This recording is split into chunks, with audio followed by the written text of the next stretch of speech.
एक और बात बताऊं, गोरखपुर और पूर्वी उत्तर प्रदेश में एक भी दंगे नहीं हुए, एक भी दंगा नहीं हुआ। और वहां पर कोई मुसलमान यह भी नहीं कह सकता कि उनका उत्पीड़न हो रहा है।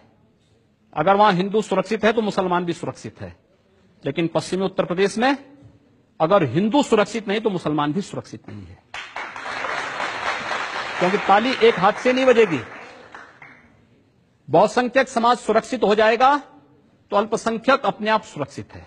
लेकिन योगी जी, भगवान महावीर के देश में, भगवान बुद्ध के देश में हिंसा की बात करना, हाथ उठाने की बात करना, खून की बात हम करना, कब कर रहे हैं? अभी इतनी देर से हमने कर रहे हैं आप। नहीं, मैं समर्थन नहीं कर रहा हूं। मैं कह रहा हूं कि अगर कोई सामने वाला व्यक्ति दानवीय प्रवृत्ति का है तो भाई दानवों के साथ तो दानव जैसा व्यवहार तो करने की तैयारी करनी पड़ेगी। मानव के रूप में आ रहा है, उसको गले से भी लगाइए। हमने जाति, मत, मजहब के आधार पर भेदभाव का मैं बिल्कुल विरोधी हूं।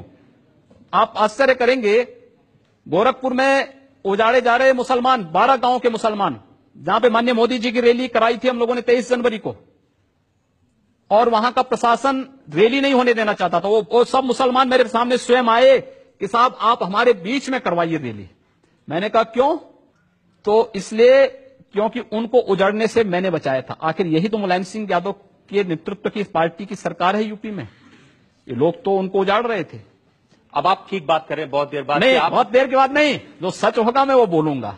लेकिन अगर आप बटाला हाउस कांड का समर्थन करेंगे, इस देश में इराक के अंदर आईएसआईएस जो कुछ कर रहा है उसका समर्थन भारत के अंदर करेंगे, डेनमार्क की घटना को लेकर के भारत के अंदर हिंदू व्यापारियों की दुकानों को जलाएंगे, तोड़फोड़ करेंगे, म्यांमार की घटना को लेकर के आजाद चौक, आजाद मैदान की घटना को जो दोहरा करके शहीद स्मारक को तोड़ेंगे, तो भाई हाथ पे हाथ धरे हुए हम भी नहीं बैठेंगे, उसका मुंहतोड़ जवाब वहां पर देंगे।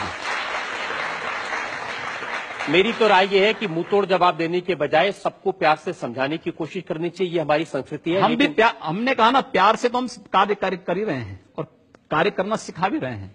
लेकिन अगर नहीं मानेंगे तो फिर अगला स्टेप तो कुछ होगा प्यार के बाद।